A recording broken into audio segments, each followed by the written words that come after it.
Episode number 26 of The Pen Habit is brought to you by La Couronne de Comte at lacouronndecomte.nl. Hello everyone, welcome to episode number 26 of Currently Inked. It's kind of hard to believe that this is episode number 26. They've been going fast, so who knew, y'all? Who knew that just sitting here and talking for 45 minutes would be so much easier than recording a 20-minute review video? That's one of those things about being having studied theater early in my days is I can talk a lot and I can talk with authority. I can talk with pretend authority, not with real authority, but at least I can pretend like I know what I'm talking about. Ooh, boy. All right. Let's dive into some questions and some pens today. Not a lot of news this week, mainly because I'm recording this really far in advance because I've got a lot of holiday parties coming up. Happy holiday season to everyone, by the way. Regardless of where you are, hopefully you're having a wonderful season. I love this time of year. I'm a big Christmas fanatic myself. I decorate the house, and both inside and outside. I usually travel to family around the holidays as well, so I love going shopping. Period, end sentence. But I really love going shopping for other people. I try to take pride in finding the perfect gift for everyone, and so it gives me an opportunity to combine my love of going shopping full stop with my love of giving presents to people. So that's very fun, exciting. All right, let's dive into some questions. So this first question comes from Becca in Minneapolis, who says, do you ever use dip pens? If so, what has your experience been? I only own a single dip pen, and it's not, I think, what most people would consider a dip pen. It's a glass dip pen that I use for ink sampling. I don't love it. The tip is very unpleasant on the paper, and ink flow is really inconsistent. Dip pens for calligraphy, I really haven't had hardly any experience with. I think the closest thing I have had experience with is I have some pens from a pen from Desiderata Pens, and Pierre is the gentleman who makes them. They are fountain pens meant to hold dip pen nibs. So it's got a Zebra G nib in it, but it's an eyedropper, so you fill it with ink, so you don't have to dip it over and over again. I have to say that I don't think I'm good enough to really enjoy using dip pen nibs at this point in my journey. The point is so fine and digs into the paper. And I really feel like dip pens are for people who are serious about calligraphy, and I'm not.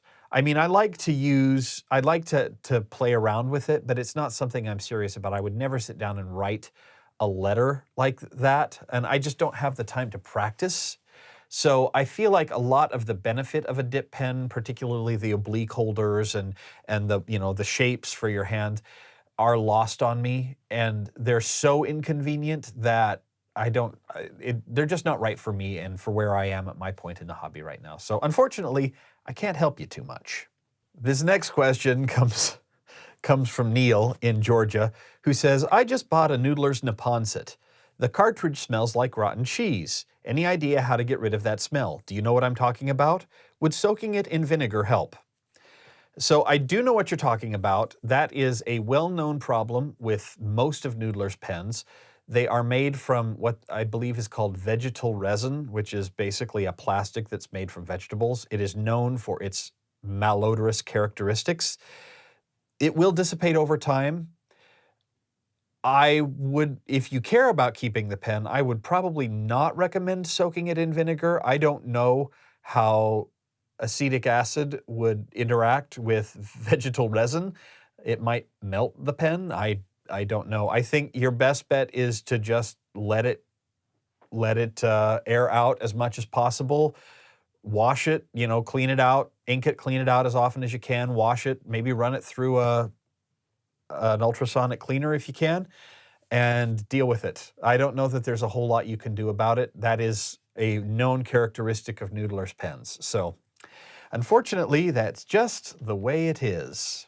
Les in England says, lubrication, wetness, maybe not the same, But can you say how inks are lubricated? They don't put 2050 grade oil in there.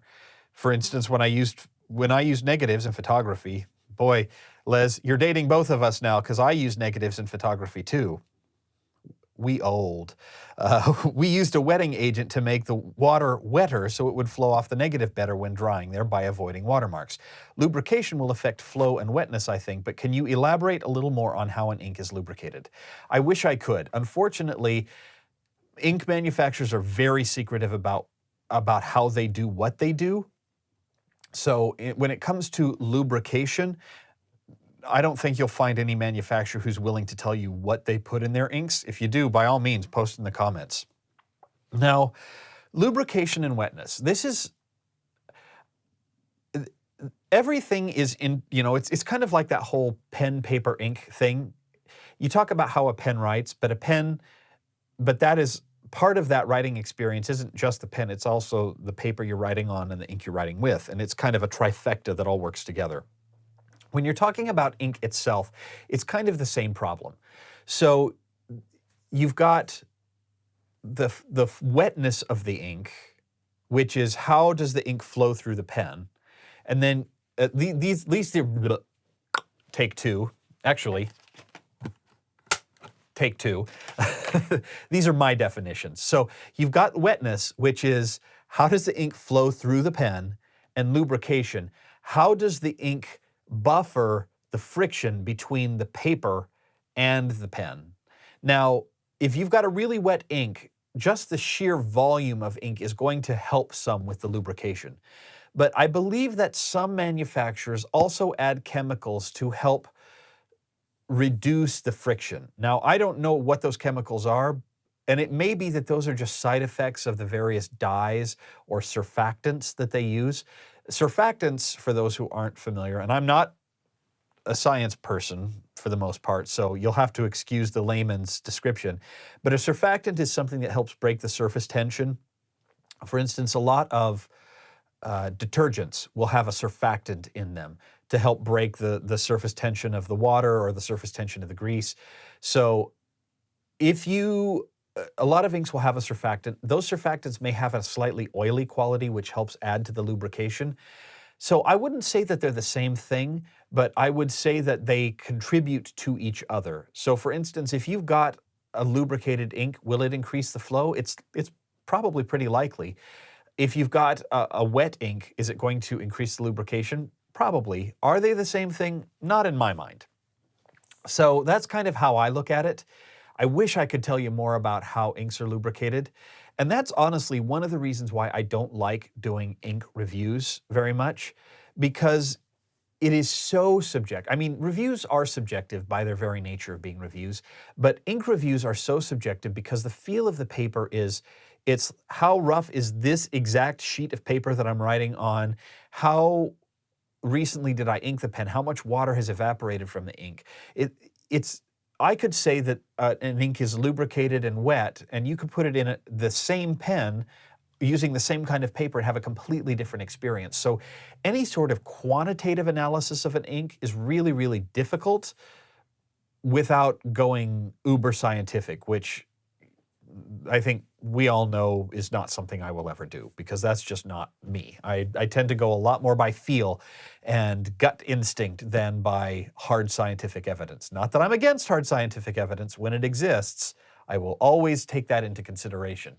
But it's just not something where you would want to trust my grasp of the scientific method to make sure that we've got the right information. Let's do a pen. So this pen is the Aurora Epsilon. This has a rose gold trim. Jeez, learn how to talk, Matt.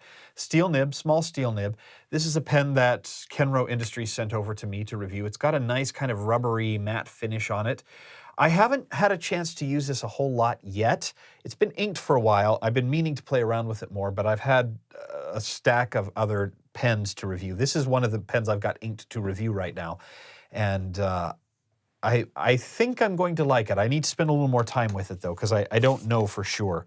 So I've got that inked right now with this Diamine Shimmertastic Purple Pizzazz. So this is the purple with gold. This is probably my favorite of the Shimmertastic inks. I like the purple color all on its own. A little bit of gold sparkle here and there, never hurt anyone either. So that is the first pen for Currently Inked. So thanks to Kenro for sending this along for review purposes. Our next question comes from Christian in Palo Alto, California, who says, what laser printer do you use to print the lines on Tomoe River paper? Even with different settings, I'm having trouble getting mine to print more than 2 pages without crinkles in the sheets. So I am using a brand new Brother, I think it's W2370 or something like that. It's a Brother brand fountain pen, or a fountain pen. It's a Brother brand laser printer. I can't print double-sided. I can only print on one side of the paper, and it does jam on me sometimes. If you're going with the real low weight, the 52 GSM Tomoe River paper, you're gonna have this problem.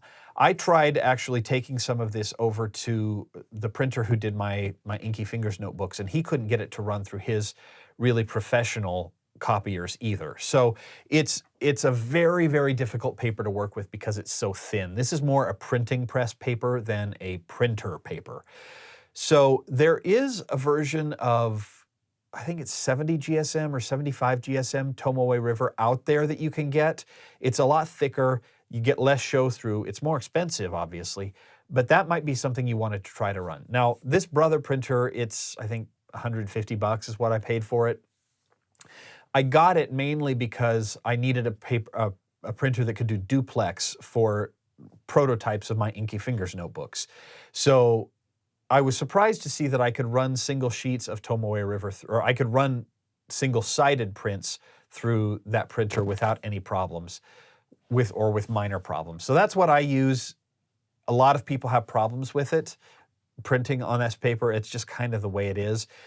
Any printer you can find where the paper just goes straight through the printer and not, curves around on the inside before coming out, you're gonna have a lot better luck with. And then you're gonna wanna make sure that those rubber grippers, the roller wheels that help pick up the pieces of paper, are as clean as possible. But chances are you're gonna get some crinkling or some problems unless you've got a printer that really does can do a pretty good job on it. So good luck with that. NKP from Toronto asks, from your collection, assuming you didn't have to worry about damaging your pen, which is your single best daily writer? I don't know how to answer these kinds of questions, guys. I just don't know. Most of my pens are very good writers, and it depends on what you mean by daily writer. The one I turn to the most is my Classic Pens LB5. They write perfectly every time. That or the Aurora Optima. Those are kind of the two that I pick when I want to sit down for a really long writing session and I just want the pen to work. Excuse me. I just want the pen to work. Those are usually the two I go to first. But I've got so many in my collection that are good writers, that are good daily writers. Last episode I talked about the Chartreuse Blue Platinum 3776 is a great writer. Those are the two that I turn to the most, I think. I've got a Mont Blanc 149 that's a beautiful writer. Some Pelicans are great writers. I mean, it's kind of an impossible question to answer because I don't know that I can say this one is the best. If it's not good for me, it's gone. And if it's good for me, then it's good for me, but it might be good in different ways. So I'm sorry, I can't do a better job of answering that question. It's a hard question to answer. It's kind of an impossible question to answer because it's different pens behave in different ways for different purposes and the way I'm feeling differently. So yeah, hard question to answer. Dave from the UK says, I have 3 Visconti Homo sapiens with Dream Touch nibs. Congratulations on that. And just like you, found they write rather wet, and I like that. However, dry time of most inks I've tried is around the 1.5 minute mark on Rhodia dot pads. Are there any quick dry inks you can recommend as opposed to getting the nibs adjusted? Short answer, no. Long answer is, when you get very wet ink, the ink's dry time qualities are kind of beside the point. It's the paper that's the bigger problem. If you want a really, really wet ink flow, a coated paper like Rhodia dot pads are not it doesn't matter what ink you use, it's not going to shorten the dry times by very much. So I've only used one quick dry ink in my life, and that is the, use your words, Matt, Private Reserve Fast Dry American Blue. And honestly, I didn't notice any difference in dry times, in dry time characteristics. The way most quick dry inks work is they include extra surfactants, so they cause the ink to spread out a little bit, to absorb and evaporate a little bit more quickly. But honestly, my experience has been, the difference is so minor compared to just a regular version of that same ink that it's hardly worth the effort of tracking down a different fast dry ink. I'm sure other people have had different experiences and have used more than I have, but that is my take. Frankly, if you want a pen to put down that much ink and dry times are a concern, you probably need to change your paper. And I would go for something more absorbent like wheat straw or sugarcane paper, or something like premium laserjet paper, 24, 32-pound laserjet paper that can absorb the ink more quickly. Because otherwise, I think with a Rhodia dot pad, it's just going to be long dry times. I mean, a minute and a half is long for any ink. So if you're putting down that, if it's taking that long to dry, you're putting down a whole lot of ink when you write. I mean, I don't know that most of my Flex pens put down that much ink. I don't think I've got dry times of a minute and a half on with most of my Flex pens. So that's a lot of ink, even on Rhodia paper. One more question, then we'll take a little break here. So this next one comes from Fake Platt Rogers Spencer in Geneva, Ohio, who says, "What are your thoughts on calligraphy, especially pointed pen scripts? Do you have a favorite calligrapher?" I think they're beautiful. I don't have a favorite calligrapher. If I could pick a style of calligraphy to do, it would probably be copperplate. I love Spencerian just to look at it, but it is so impractical for daily use and very difficult to read. So I tend to lean more toward the copperplate side of things. I don't have a favorite calligrapher. I mean, I only know of like 3. That are of like the master penman type calligraphers. So there's Joe Vitolo, who I follow on Instagram, Michael Soul, who I also follow on Instagram, and Jake Weedman. Those are the master penmans that I know. I met, when I was in DC, I took a class, it was DC of 2015, I took an italics calligraphy class, which that's a flat pointed pen calligraphy. I enjoyed that a lot. I've played around with it quite a bit. I want to say the woman who taught the name, she just told us to call her Red, but I believe her name was Tamara. So yeah, I don't know a lot of calligraphers. I know a lot of people who do calligraphy, which it's, I want to be careful what I say here because I'm sure I'll offend some people. I think there's a difference between people who do calligraphy, even people who do calligraphy a lot, and calligraphers. A lot in the same way as there's a difference between people who paint and artists, or painters, if we're doing that. So yeah, I mean, people like Aziza who do beautiful work with, or Lei Reyes who does beautiful work with their, their pens. Are they calligraphers? Honestly, I've talked with Aziza about this, and she goes, "I don't really consider myself a calligrapher." I would consider her a calligrapher. Well, I mean, she does that, and she does it all the time, and she does it really well. But she also doesn't follow the very strict styles of penmanship that are out there, the copperplate or the one particular style over the other. So yeah, I love the pointed pen scripts. I think they're beautiful. They fit the way my normal handwriting tends more toward those pointed pen styles of scripts than the flat pointed styles of scripts. I like them. I'm not great at them. I love watching people who are. So it's a fun part of the hobby, one that I've not spent a lot of time in. And I may at some point in the future, but it requires a level of patience and focus that I seem to be lacking these days. All right, well, let's take a quick break from this episode to talk about La Couronne de Comte. So I've talked about them before. They've sponsored several of our episodes, and I'm a huge fan of their work. In fact, I just bought a pen from them not too long ago. And you always know it's a La Couronne de Comte today when you get the package and you open it up, and inside is a box wrapped in that metallic green paper with a ribbon on it. It's just you can you follow pen people on Instagram, you see that green package and you know they got a good new toy. So I've ordered from them several times and they have everything in stock. You're looking for a high-end pen, middle tier pen, low-end pen, they've got everything in stock. They've got a huge selection of pens. They're authorized dealers for almost every brand of pen that's out there. Really, really great service. Good prices, nice people. I am just a big, big fan of what they do. And of course, you can get a discount using the coupon code PENHABIT10, all caps, all one word. That'll give you 10% off your order, off your entire cart, accepting only Mont Blanc pens. So if you got a Mont Blanc in your order, unfortunately, we can't do a discount there with that. But aside from that, huge thank you to Dennis and the team at La Couronne de Comte. They have been great to work with. I love their selection. Every pen I've gotten from them has been wonderful, and really grateful that they are supporting the pen habit. So if you do order from them, don't forget to say thank you for their support as well. So thanks very much. All right, let's grab another pen. So this little baby is a recent addition to my collection. This is, if you've watched my videos on the Sheaffer Legacy 2, this was the pen that was introduced in the 90s and before the factory went out of business. This was kind of one of their stabs at recreating the Sheaffer PFM, the very popular pen from the 60s. This is the palladium finish that I bought from Van Ness Pens.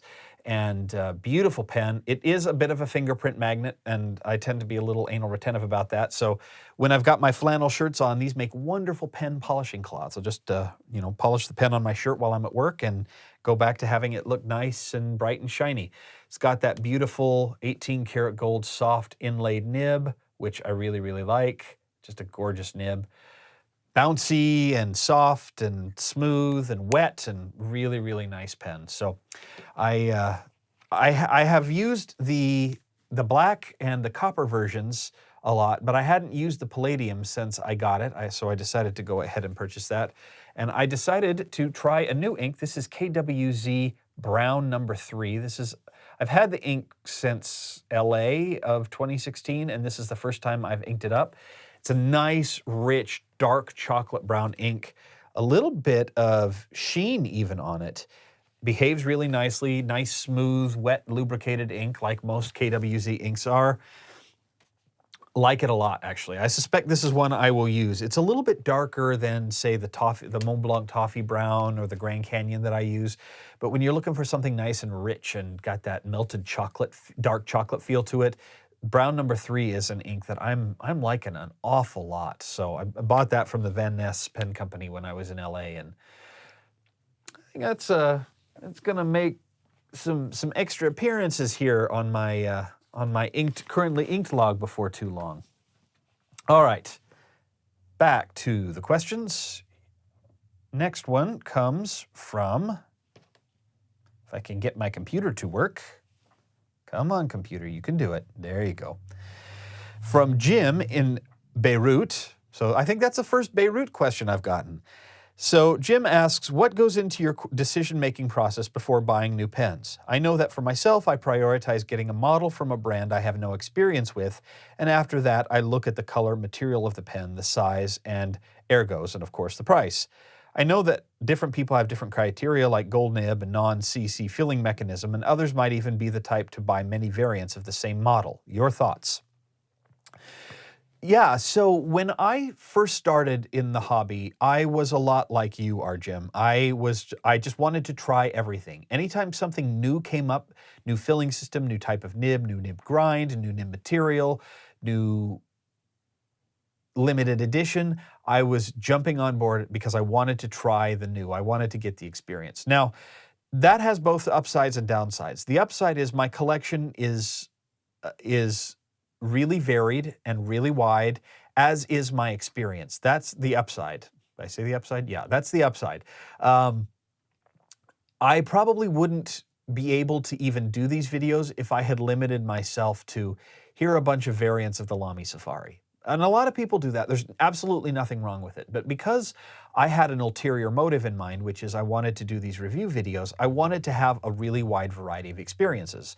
And a lot of my purchases were specifically around, hey, I want to buy this pen to review it. It's something different than I've reviewed before. It's something people might be interested in, so I'm going to get this pen. As my time in the hobby has progressed, it's changed a lot. And for me, the brand itself is not what draws me into a nib or into a purchase necessarily. It can push me away from a purchase though. If I look at a pen and think, oh man, that's a beautiful pen, and then I say, yeah, but that brand has got problems, or it's, you know, I don't want to deal with the possibility of that nib not working, or their build quality is not very good, I will oftentimes skip the purchase. For me, I want to have a sense of how the nib writes, and if it's something I don't think I'm going to like, I'll just skip it right over. I want to have a sense of how it feels in my hand, which is one of the reasons why I've gotten a lot more careful with purchasing online. I purchase far fewer pens online than I used to, partially because I'm going to more pen shows, so I get a chance to try them out, and partially because I'm tired of buying pens and having them not really fit the way I like to hold my pens. That was fine when I was spending $50, $100 on a pen. Now that I'm spending $800 to $1,000 on a pen every now and again, I tend to be a lot more careful about that. With really one exception, I'm not a get one of every variant kind of guy, and the obvious exception to that is the Classic Pens LB5. Nib material doesn't matter to me so much. I don't really care about that, so long as it writes well. Nib performance is far more important than nib material to me. So yeah, I think I tend to lean more toward writing performance, or kind of my guess at what the writing performance is going to be, and the overall design and materials of the pen. That's kind of what draws me in first, and then I'll take a look at the brand, or I don't care about filling systems for the most part. I generally avoid eyedropper only pens because I don't like to eyedropper pens. But aside from that, I tend to be, you know, eat with your eyes kind of guy when it comes to pens. The novelty of the new has worn off for me a lot. I've tried so much that there's very little new that is so different from what I'm used to that I can't kind of estimate what it would be like ahead of time anyway. So there you go. All right, this next question comes from Andrew in Guam, who says, every time I use my Platinum Preppy with a medium steel nib, I am impressed at how well it writes. It is smooth, consistent with no skips or hard starts. I wish it looked nicer, but I'd rather have a pen that writes well than a beautiful pen with problems. Have you ever used the Preppy? I actually have not. I have it on my Amazon wish list to order. It's one of those that I would like to do a review of, simply because I know I tend to do reviews of expensive pens. That turns a lot of people off. I try to slot in some reviews of less expensive pens, but even then, my definition of less expensive can be very different than other people's definition of less expensive, and I know that. I'm trying to do more inexpensive reviews, but even still, I rarely get down to that sub $10 level very often. The Preppy is one, I've used it now and again, but I've never owned one, never used it for more than just like jotting a quick note. Sometimes you'll see them in tester pens at pen shows and things like that. So yeah, I've heard good things about the Preppy. I've not, you know, I don't have a lot of experience with them, but it's on my list to take a look at. So hopefully I'll get a chance to do that this season. Robert from Farmington, New Mexico says, I have a Golden Star 565, which is supposedly a Taiwanese-made chunky knockoff of the 51 Arrow, Parker 51 Arrow, I think he means. I like girthy pens, but the fine steel nib on this pen, which writes more like a Western medium, bleeds or feathers the ink no matter the ink or paper. My other pens use the same inks and do not bleed or feather. Is this the case of a subpar nib, or is there something that can be done to stop the bleeding? So it may be that this is very, very wet. That's one possibility. It could also be that the tines are cutting the paper. So if you are using any pressure at all on the pen, it could be that the tines are either cutting the paper or wearing away some of the fibers. So it's possible. Now, I've had a couple pens that do this too, where the same ink I used in another pen tends to bleed more. And I don't know for sure why that is, but I would say if you've got a fine and it's writing like a medium, chances are this thing is pouring ink onto the paper. So what you might want to do is just try to close the tines up a little bit. And I know it can be hard with those hooded nibs, but try to close the tines up a little bit to cut down on the ink flow. There may not be anything you can do about it because it may be a feed design problem as well. And a lot of times with these less expensive pens, the nib and the feed aren't well meshed together, and so too much air is getting back up into the pen. It just puts a lot of ink down on the paper. I think that's probably what's happening, is there's just way too much ink going down on the paper.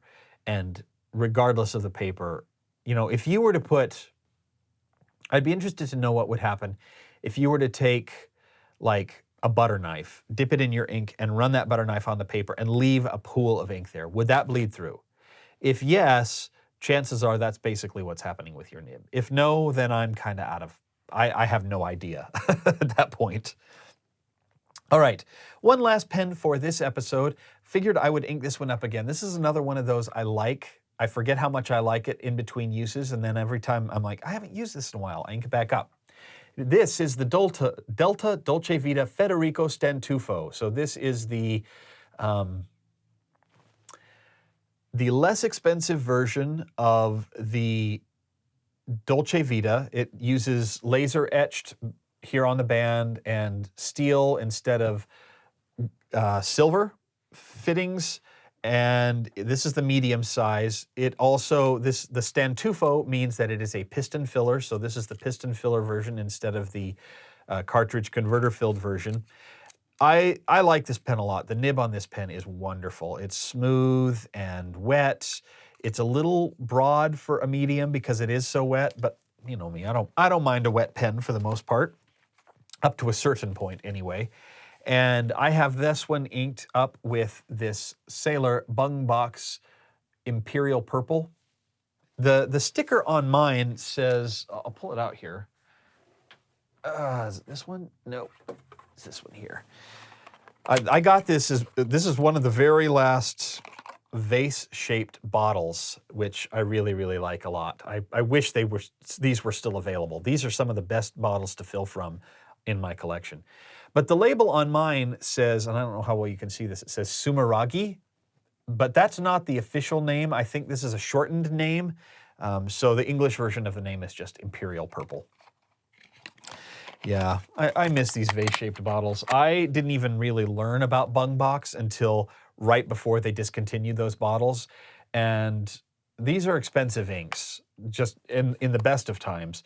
So when Baumbach came to the DC show in 2015 with the last of their vase-shaped bottles, I snatched up a couple colors. I got this and the Hamachi Eel, and this Imperial Purple is just a great ink. I like it a bunch. Okay, this next question comes from Rich in Dallas, Texas, who says, which ink would you use to represent or create the feel of ice? I think I would probably go with this ink. This is the Diamine Blue Lightning.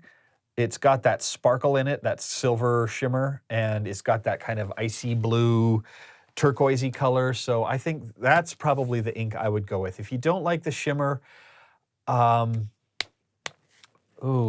maybe Pelican Adelstein Topaz. It's kind of a turquoisey. I'd go obviously with a turquoise. I'd want a lighter blue. Maybe something with a little bit of gray in it though. I'm trying to think if I have anything like that off the top of my head. I mean, I think Blue Lightning is would still be my choice. Yeah, I think that would be my choice for the feel of ice. So there you go. All right, next question from Joris, I believe, in the Netherlands, who says, in Currently Inked episode 20, you answer a question on flex and wet noodles. You mentioned that the Waterman Number 7 with the pink nib is a flex nib, but not a wet noodle. I'm wondering whether you could name a couple of typical real wet noodle pens. I can't actually. A, because I've never used a wet noodle, and B, because I don't know that you can predict wet noodleness with any consistency. In my, and this is something, it's kind of a bigger question that I've been struggling with a lot lately, is I'm starting to wonder if a lot of the flexibility in these flex nibs doesn't increase over time. If the metal doesn't almost relax and become more pliable the more it gets used. I have a Parker Vacuumatic that I got. It was bought new old stock from Sweden, had a new sack put in it. It had a sticker on the nib that said flex, and the nib will flex, but it requires a lot of pressure to flex the nib. It actually flexes really nicely. The feed keeps up and everything, but it requires a lot of pressure to flex the nib. A lot more than any other flex nib that I've ever used. So along those lines, the more I've used it, the more the nib has started developing its own kind of bouncy flexiness. Now, as I've said before, I'm not a metallurgist. I don't know if that's even a thing. It may not be a thing. But I'm wondering if a lot of what we call wet noodles now were not necessarily like that when they were first made, but have become more so over time with use. It's kind of along the way that people have often said, well, you're always complaining that vintage nibs are better. They're not better. It's just that all the bad ones got weeded out a long time ago. Now, I don't know how much truth there is to that. No one's been able to quantify that in any way. So I don't know if it's true or not, but I'm wondering if that isn't the case with some of these rare super wet noodle pens. Did they come super wet noodle? I don't know. Maybe, but that seems a little unlikely to me. So I have tried a couple of Wall Eversharps and maybe Todd Swans that have wet noodle nibs. So yeah, I would say if you're really wanting a wet noodle, what you want to do is develop a relationship with someone who specializes in flexible nibbed pens. I'm thinking flexinibpens.com. John Corwin, I think his name is. I met him. He's who I got my Waterman 7 with the pink nib from in the San Francisco show in 2016. He would probably be able to point you toward pens that had wet noodle nibs in it. But off the top of my head, I don't know that I would be able to tell you this brand of pen always has wet noodle nibs, or you can find wet noodle nibs anywhere. So sorry I can't be more help, but again, flex nibs are such an unusual thing, and everyone has their own set of terminology and their own set of ranking, and it's hard to even define what wet noodle is. It's just a feel thing, and so the feel can be different for different people and how they hold their pens, and the weight of their arm and all that kind of stuff. So yeah, I'd suggest if you really want to grab one of those, you'd reach out to someone like John at FlexiNib Pens who understands that pretty well. All right, final question for this episode, and then we're going to wrap it up. This episode, I don't know what I'm doing. Let's try that again. James from Kingwood, Texas said, you were recently discussing using stub nibs and that you really didn't like them, as I recall. But you did say that if you were going to use a stub, to make sure it is tipped. So would you please tell me what some of the better pens featuring tipped stub nibs? Generally speaking, if the nib is made of steel, it's probably not going to have a tip on it. And so most steel nibs are inexpensive enough that it's not worth the cost to tip the nib and then grind off most of that tipping. Gold, titanium, platinum, or palladium, excuse me, any of those materials will almost always have a tip on them because they're too soft. They will wear away over time if you don't have a tip on the end of the nib. I mean, even tipped nibs wear away over time. You use them enough, but gold in particular will wear away even more quickly. So generally speaking, you'll want to find, if you want to find a stub nib, with tipping, look for gold or palladium or titanium. Now, I don't know that I'm going to be a lot of help in telling you which ones are good ones because I have so few in my collection. I will say that most of the stubs that I have and that I use were done by a Nibmeister, simply because I was able to sit there and say, I don't really like the way this feels. They might adjust the angle very slightly to a super slight oblique based on the way I tend to roll my pen a little bit. So in general, I'm not sure I can be a lot of help to you here. I have had people say that when Visconti's stub nibs work, they're beautiful, but sometimes they don't always work. You can get both steel and gold stub nibs on Franklin Christoph pens, and in my experience, those have been very nice nibs kind of across the board because they're ground by Mike Masayama. He does the medium and broad stub nibs, so he grinds those, so they're very nice nibs. So yeah, I'm not sure that I'm sure other folks have more experience with factory stubs. So if you have experience with those factory stubs, by all means, leave a comment on the page at penhabit.com or in the description here on YouTube, and hopefully you can help James out. So I think that will do it for this episode of Currently Inked. Thank you so much for sticking around for another half hour, 45 minutes or so of video time. So thank you so much. Again, huge thank you to La Couronne de Comte at lacouronndecomte.nl for their sponsorship of this episode. Don't forget you can use the coupon code PENHABIT10 on your order and get 10% off your entire cart, excluding Mont Blanc items, of course. And I believe that is it and scene. So thank you so much for watching. We will see you here next time on Currently Inked. Bye.